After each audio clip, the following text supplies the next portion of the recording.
అవును, నాకెప్పటి నుంచినో ఒక డౌట్ ఉంది. మనిషిని సృష్టించిన భగవంతుడు గొప్పోడా, మనిషిని సృష్టించిన మనిషి గొప్పోడా? ఈ డౌట్ ఎప్పటి నుంచినో నాకు ఉంది. కానీ నేనేమనుకుంటున్నానంటే మనిషే గొప్పోడు అనుకుంటున్నా. ఎలాగంటే కొన్ని పాయింట్స్ చెప్తాను వినండి. భగవంతుడు అందమైన ప్రకృతిని సృష్టించాడు.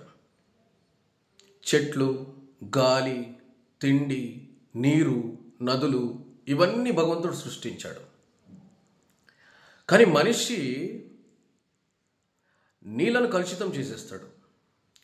అందులోనే చెత్త చెదారం వేసేస్తాడు, అందులోనే ఇది పోస్తాడు. నదుల్ని, పవిత్రమైన గంగా, యమున, గోదావరి లాంటి స్వచ్ఛమైన నీరునిచ్చే నదుల్ని కలుషితం చేసేస్తాడు. కలుషితం చేసేసి మళ్ళీ భగవంతుడిచ్చిన అదే నీటిని ప్యూరిఫై చేస్తాడు. అంటే మళ్ళీ దాన్ని ప్యూరిఫై చేసి దాన్ని మినరల్ వాటర్ అని ఒక బాటిల్లో వేసి 20 రూపాయల నుంచి 100 రూపాయల నుంచి 1000 రూపాయలకు అమ్ముతాడు. గొప్పోడే కదా మనిషి.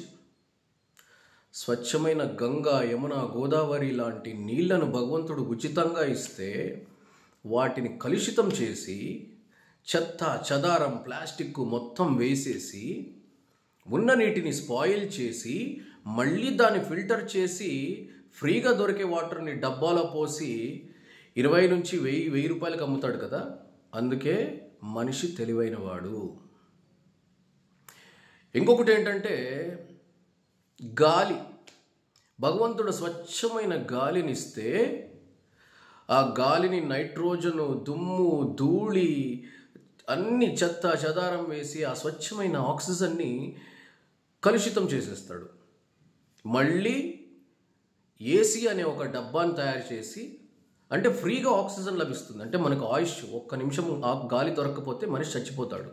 అంత పవిత్రమైన స్వచ్ఛమైన ఆక్సిజన్ భగవంతుడు ఫ్రీగా ఇస్తే దాన్ని మొత్తం కలుషితం చేసేసి ఏసీ అనే ఒక డబ్బాని తయారు చేసి అది 50,000 నుంచి 1,00,000 రూపాయలకి మనం మళ్ళీ కొనుక్కొని స్వచ్ఛమైన ఆక్సిజన్ని, ప్యూర్ గాలిని మనం పీల్చుకుంటున్నాం.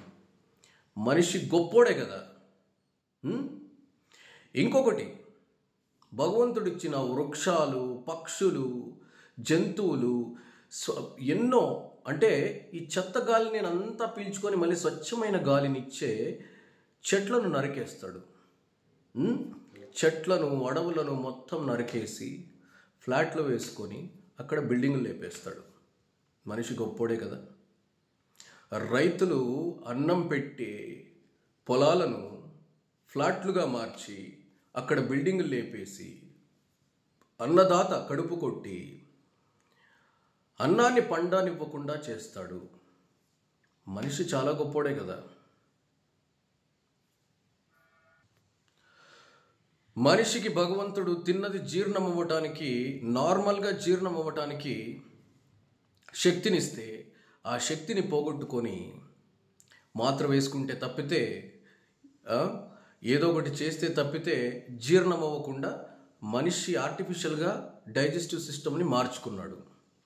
మనిషికి న్యాచురల్గా భగవంతుడు నిద్రపోయి హాయిగా నిద్రపోయే శక్తినిస్తే ఈరోజు టాబ్లెట్లు వేసుకుంటే తప్పితే నిద్ర రాకుండా ఆర్టిఫిషియల్గా ఏదో ఒకటి వేసుకుంటే తప్పితే నిద్ర రాని స్టేజ్కి వస్తాడు. మనిషికి స్త్రీ పురుషులు కలిసిన తర్వాత స్వచ్ఛంగా, పవిత్రంగా ఒక బిడ్డకు జన్మనిచ్చే శక్తినిస్తే ఈరోజు దాన్ని పోగొట్టుకొని ఆర్టిఫిషియల్ వేస్లో ట్రై చేసి మళ్ళీ బిడ్డకు జన్మనిస్తున్నారు. మనిషి అనుబంధాల కోసం, బంధాల కోసం, ప్రేమ ఆప్యాయతల కోసం బతుకుతూ ఉంటే వాటన్నిటినీ వదిలేసి మరమనిషి అంటే మెకానికల్ గూడ్స్, సిస్టమ్స్, ల్యాప్టాప్స్, మరమనిషి అని, టెక్నాలజీ అని మరమనిషిని సృష్టించుకున్నాడు. మనిషి మేధావే కదా.